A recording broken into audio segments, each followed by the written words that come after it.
नमस्कार मित्रों। ई गैरसैंण के मन की बात के माध्यम से आप तक देश से और राज्यों से जुड़े हुए संवेदनशील विषयों पर चर्चा पहुंचाई जाती है, समीक्षाएं पहुंचाई जाती हैं और सिद्ध किया जाता है कि किस प्रकार से यह बात सही है या गलत है। अब क्या होता है कि पिछले एपिसोडों में हमने उत्तराखंड को कवर किया था, हल्द्वानी के दंगों को या हल्द्वानी प्रकरण को किस प्रकार से पुलिस और प्रशासन पर दंगाइयों ने आक्रमण किया, उनका उद्देश्य क्या था, किस प्रकार से वे देश को तोड़ना चाहते थे। और आज भी उत्तराखंड में बहुत कुछ चल रहा है। इस पर आगे आने वाले विषयों पर मैंने वादा किया था कि किस प्रकार के जिहाद उत्तराखंड में चल रहे हैं, उन पर छोटे छोटे टुकड़ों में मैं एक एक करके बताऊंगा कि कौन सा जिहाद किस प्रकार से चलाया जाता है वहाँ पे और कौन चला रहा है। उस विषय पर हम बाद में आएंगे। पर लेकिन जो वर्तमान में भारत के जो किसान आंदोलन की चर्चा भी जोरों पर है, पंजाब, हरियाणा और कुछ राज्यों के कथित किसानों ने 13 फरवरी 2024 को दिल्ली में घुसने की कोशिश की थी। किसान सरकार से अपनी मांगे मानवाना चाहते थे। कहा जा रहा है कि यह विरोध प्रदर्शन में लगभग 200 किसान संगठन शामिल हैं, जो कि सरासर झूठ है। किसान प्रदर्शनों की कुछ ऐसी तस्वीरें सामने आई कि जिसके सिद्ध होता है कि प्रदर्शनकारी खालिस्तान आंदोलन के थे और वामपंथी विचारधारा वाले थे, जो कि वर्तमान मोदी सरकार को नहीं चाहते हैं। अगर ऐसा होता तो पूरे देश के किसान आते ना, आसाम से भी आते, बंगाल से भी आते, उत्तर प्रदेश आते, बिहार से आते, मध्य प्रदेश आते, दक्षिण से आते, उत्तराखंड से आते। पर लेकिन इस बार इनकी मंशा सब भाप गए थे। इस का उद्देश्य क्या है और किस प्रकार आंदोलन जीवियों के जो नेताओं की प्रॉपर्टी हर साल बढ़ रही है, सरकार को भी इस पर संज्ञान लेना चाहिए। इस आंदोलन को हम सिद्ध करेंगे कि यह एक परिशुद्ध खालिस्तान मूवमेंट है, क्योंकि 12 फरवरी का जो यूट्यूब में सोशल मीडिया पर एक दिखाया था किसी भाई ने कि एक सिख कह रहे हैं हम सिंधु बॉर्डर पर खड़े हैं जहां तुम लोगों ने बैरिकेड लगा रखे हैं। मतलब हम सिंधु बॉर्डर पर खड़े हैं जहाँ पर तुमने हमको रोक रखा, कहने का मतलब ये है। और एक काम करो, तुम हरियाणा के बॉर्डर को हमेशा के लिए बंद कर दो। हम पाकिस्तान के साथ सीमा खोलने को तैयार बैठे हैं। तुम लोगों ने हमें भारत से अलग किया तो अब अलग ही हो जाते हैं। इसका मतलब उसके दिमाग में क्या चल रहा है, इन आंदोलनकारियों के दिमाग में क्या चल रहा है और ये किस चीज़ को डिजर्व करते हैं, इनको क्या चाहिए। इनको शांति की बात चाहिए या इनकी भाषा में सरकार को इनको जवाब देना चाहिए। तो सरकार ही सोचेगी, सरकार के निर्णय ही होंगे। केंद्र में मोदी सरकार पर निशाना साधना, ये जो कथित किसान कहते हैं कि मोदी सरकार पंजाब को अपना नहीं समझती है। अगर वह पंजाब को अपना नहीं समझते हैं तो हमें अलग हो जाने दो, ये उनका कहना है। जो आंदोलनकारियों का, खालिस्तानी आंदोलनकारियों का, हमने अपना देश खालिस्तान बनाना है। ये सोशल मीडिया में आपने भी देखा होगा, हमने भी देखा होगा। और परिशुद्ध खालिस्तानी आंदोलन था। इसमें खालिस्तानी ही तत्व भरे हुए हैं। वामपंथी हैं जिनको कि चीन से सह मिली हुई है, और या अमेरिका के जॉर्ज सोरोस से इनको सह मिली है, पन्नू से सह मिली है, और पंजाब जो पाकिस्तान का है वहाँ से इनको सह मिलती है। विशेषकर पंजाब, पाकिस्तान का पंजाब, आर्मी में सब वहीं के हैं, तो ये इनको सह दे रहे हैं। अब इनका समय आखिरी आ गया है, यह लगता है, क्योंकि केंद्र में जो सरकार बैठी है ना, वो इनको तोड़ेगी। बशर्ते कि सरकार का जो लगाव फिलहाल शांति की ओर है, शांति से बात कर रही है। इनकी जो मांगे हैं, अगर आप देखोगे ना तो आप इसको स्वीकार नहीं करोगे, आप ही बोलेगे इसको साइड करो। ये बोलते हैं हमारे खेतों में घास उगती है ना, उसका भी हमें मुआवजा चाहिए, रॉयल्टी दो हमें, एमएसपी दो हमें इस इन एडिशन हमें पेंशन भी दो। तो ये सारी चीज़ है, इनको चाहिए, बाकी लोग भूखे मरो। जो प्रोडक्शन होता है, इनका सामान बेचता है, बिकता है, तो ये चाहते हैं कि सारे किसानों को, भारत के किसानों का जितना भी कीमा निकाल करके ये पाकिस्तान को बेचे। ऐसा नहीं होगा। न सरकार होने देगी। अब पंजाब में 9 घरेलू और 3 अंतर्राष्ट्रीय एयरपोर्ट हैं। वे इस दौरान विरोधाभासी दावे भी कर रहे हैं। वे एक तरफ दिल्ली एयरपोर्ट जाने की बात करते हैं तो दूसरे ही पल कहते हैं कि बैरिकेड देखने आए थे। एक तरफ तो दोगली भाषा बोलते हैं ना। तो ये सब चल रहा है। अब ये इनकी और भी सुनो इनसे क्या क्या कहता है किसान, हम अपनी फसलें अपने आप बेच लेंगे, हमें अलग हो जाने दो। इसके बाद इस सिख व्यक्ति ने हिंदुओं पर उल्टी सीधी टिप्पणियां की। उसने कहा अमृतसर के लाखों ट्रालियां आ रही हैं, सब में लंगर लगे हैं, ये हिंदू लंगर पाएंगे, ये भूख से मरते हुए हमारे लंगर में आते हैं। ये लोग चावल कड़ी पूड़ी या पूड़ी का भी इंतजाम नहीं कर सकते, लेकिन यहाँ जलेबी पूड़ी और लड्डू भी बांटेंगे। मतलब एक प्रकार से किसी समुदाय को भड़काना वाली बात होगी ना। तो इस तरह के इनके सारे वीडियो आ रहे हैं। ट्रैक्टर पर चढ़ा एक निहंग सिख प्रदर्शन के बारे में बताता है कि किसानों की फौज आ रही है, हम तो किसी भी हालत में दिल्ली में घुसेंगे। जब पूछा गया कि सरकार उनकी मांगे मानेगी तो उन्होंने कहा कि हमें कोई उम्मीद नहीं है। भाई तुम्हारी मांगे ऐसी है ना कि कौन तुम्हारी मांगों को मानेगा। 700 किसान मरे हैं, धोखा दिया है, दीप सिद्धू मर गया, हमें कोई आशा नहीं है, इत्यादि इत्यादि इनके जो है प्रवचन वहाँ पर चल रहे थे। तो परिशुद्ध तौर पर ये है कि ये दिखाई दे रहा है पूरे लोगों को कि ये खालिस्तानी आंदोलन है, ये किसान आंदोलन नहीं है। और इसकी भाषा में जवाब देना सरकार को ज़रूरी है। हरियाणा और पंजाब के प्रदर्शनकारी किसान दिल्ली में बड़े पैमाने पर विरोध प्रदर्शन शुरू करने के लिए दिल्ली की ओर मार्च कर रहे हैं। ये खुफिया जानकारी पहले मिल गई है। संयुक्त किसान मोर्चा के किसान मजदूर मोर्चा सहित 200 से अधिक किसान संघों में एमएसपी और अन्य मांगों को कानूनी गारंटी मांग को लेकर 13 फरवरी मंगलवार को दिल्ली चलो मार्च की घोषणा की थी। इन्होंने ये जो बातें हैं ना, जो फेक बातें सब मिला करके डरा धमका करके और ताकि सरकार झुक जाए इनके मार्च होने से पहले, ये सब इन्होंने कार्रवाई की थी। इनको पता नहीं केंद्र में मोदी सरकार बैठी हुई है, इतनी आसानी से जो तर्कहीन जो बातें हैं उनको मानने के लिए कभी भी तैयार नहीं होगी। अब क्या है कि खालिस्तान का जो मुद्दा है, खालिस्तान आंदोलन एक अलगाववादी विघटनकारी आंदोलन है जो पंजाब क्षेत्र में खालसा भूमि नाम की एक जातीय धार्मिक संप्रभु राष्ट्र की स्थापना करके सिखों के लिए एक मातृभूमि बनाना चाहती है। क्या है कि उसमें उसको हवा कौन दे रहा है? पाकिस्तान दे रहा है। और पाकिस्तान का लाहौर भी इनकी जद में है, लेकिन इनकी लड़ाई भारत में है, भारत से है। पाकिस्तानी पंजाब और उधर भारत के अन्य हिस्से जैसे चंडीगढ़, हरियाणा, हिमाचल, उत्तराखंड का कुछ हिस्सा, शिमला, लाहौर शिमला और राजधानी को खालिस्तान की राजधानी बनाने का भी इसमें जिक्र है।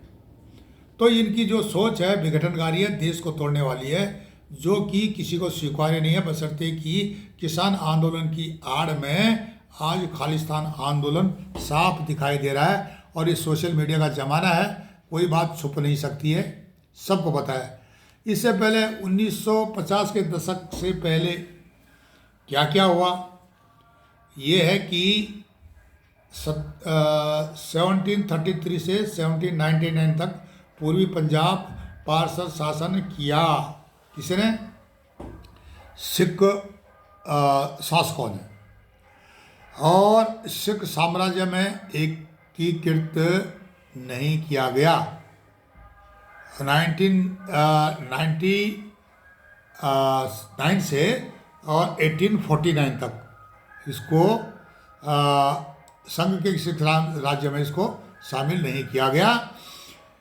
1949 में द्वितीय अंग्रेज सिख युद्ध के अंत में सिख साम्राज्य को अलग अलग रियासतों, पंजाब के ब्रिटिश प्रांत और विघटित कर दिया गया।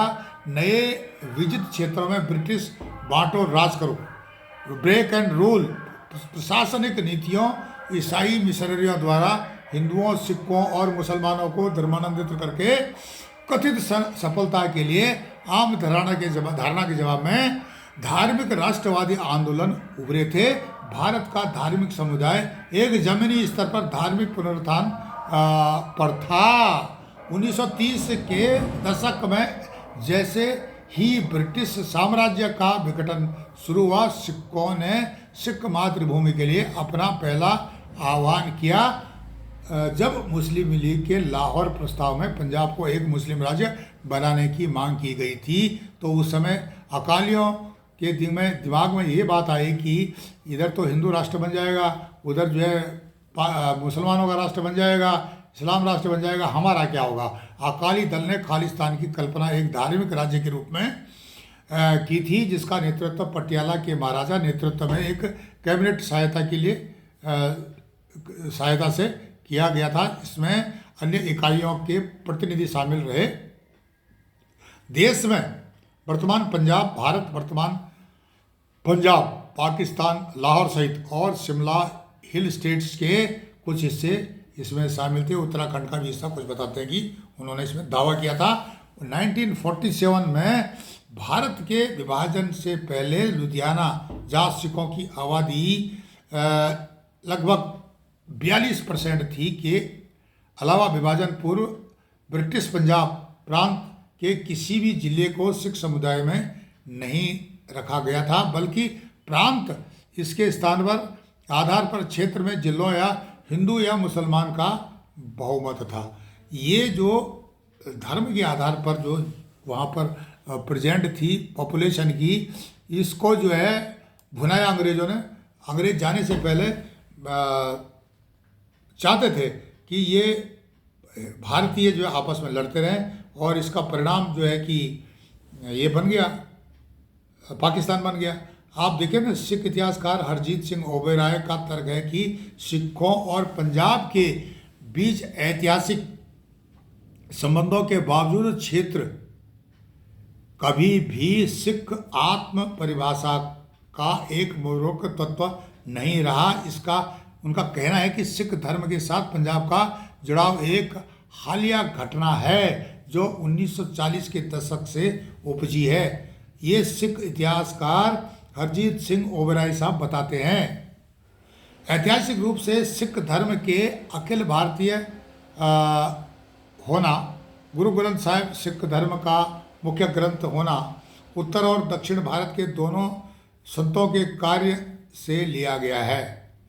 सिख पंथ के जो उत्तराखंड में भी हैं धार्मिक स्थल, दक्षिण में भी हैं, पूरब में भी हैं, तो सारे भारत में फैले हैं। तो सिख जो है परिशुद्ध भारतीय हैं, जबकि सिख धर्म की कई प्रमुख सीटें, उदाहरण के लिए पाकिस्तान में ननकाना साहिब का, जो बिहार में पटना साहिब और महाराष्ट्र में हुजूर साहिब पंजाब से बाहर स्थित हैं। उसके बावजूद भी जो हमारे गुरुओं का जो है ना, गुरु गोविंद सिंह का जो विचार था कि पूरे भारत को लेके साथ चलना है, न कि भारत को तोड़ना है। तो यहाँ पर खालिस्तानी जो तत्व हैं तरह तरह के तरीके अपना रहे हैं कि भारत टूट जाए। इसके पीछे बहुत बड़ी शक्तियाँ हैं।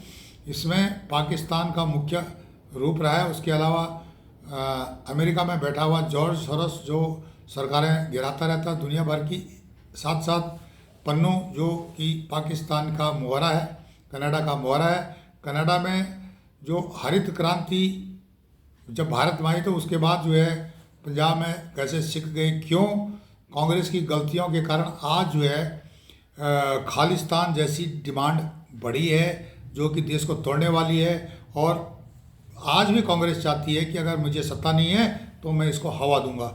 ये बहुत गलत बात है, क्योंकि कोई भी देश का जो राष्ट्रवादी है या कोई भारतीय है देश को तोड़ना नहीं चाहता है। अगर कोई तोड़ेगा तो सारा देश उसको तोड़ देगा, यह निश्चित है। उसके बावजूद भी यहाँ पर प्रयास जारी हैं। जॉर्ज सोरोस जो कि मैंने बार बार जिसका जिक्र हम करते हैं, पन्नू अमेरिका में बैठा हुआ है, पाकिस्तान और कनाडा के इशारे पर चल रहा है, चीन का भी इसको सपोर्ट है। तो कनाडा में कैसे गए ये लोग, जो खालिस्तानी कैसे गए? क्या हुआ जब हरित क्रांति की बात हुई, मुझे याद है हमारी उम्र के जो भी लोग होंगे, तो एक समय था जबकि भारत में विदेशों से अनाज आता था और उसकी आपूर्ति थी। अमेरिका से सड़े हुए गेहूँ पीस करके या पिसा हुआ आटा जो कि वहाँ का निकृष्ट आता, सूअरों को खिलाते थे वो आटा भारत में, वह जौ इत्यादि बाजरा जो भी वहाँ उपलब्ध होता था, जो रिजेक्टेड ग्रेन्स है वो यहाँ हिंदुस्तान में बेचा जाता। इतनी गरीबी थी, खाने के लाले पड़े थे, तब जाके हमारे लोग अपना पेट भरते थे। इस चीज़ को देखते हुए बात उठी कि क्यों ना हम अपने देश में अनाज पैदा करें। इंदिरा गांधी ने इसको बिल्कुल गंभीरता से लिया, लेकिन उन्होंने देखा कि अगर अकाली दल को हम अभी तक इस्तेमाल करते रहे हैं तो अभी ने क्यों ना करें। और उन्होंने क्या किया कि अकाली दल के लिए अपना रास्ता या पंजाब के बीच उसको साइड करने के लिए, अकाली दल को क्योंकि भारी पड़ रहा था पंजाब में, उसको साइड करने के लिए कांग्रेस वहाँ घुसी और उसने वहाँ पर हरित क्रांति का जो झंडा गाड़ा, वहाँ पर हर चीज़ प्रोवाइड की गई। जबकि चावल का तो कोई औचित्य नहीं है पंजाब में हरियाणा में पैदा करने का। गेहूँ की बात हम मान सकते हैं, ये जो चावल के लिए जो ज़मीन है वो पश्चिम बंगाल, बिहार, उत्तर प्रदेश या जो अन्य राज्य दक्षिण के राज्य हैं, केरला इत्यादि, वो सुटेबल थे। तो क्यों वहाँ उन्होंने उन राज्यों को चावल के लिए नहीं चुना? उन्होंने पंजाब ही चुना, गेहूँ के लिए भी चावल के लिए भी। हरित क्रांति से उनको फर्टिलाइज़र दिए गए, उनको सुविधाएं दी किसानों को, ये धनाढ्य बन गए। धनाढ्य बनने के बाद इन्होंने फ़ौरन जाना शुरू कर दिया कनाडा जैसे देशों में जो कि बिल्कुल वीरान पड़े थे।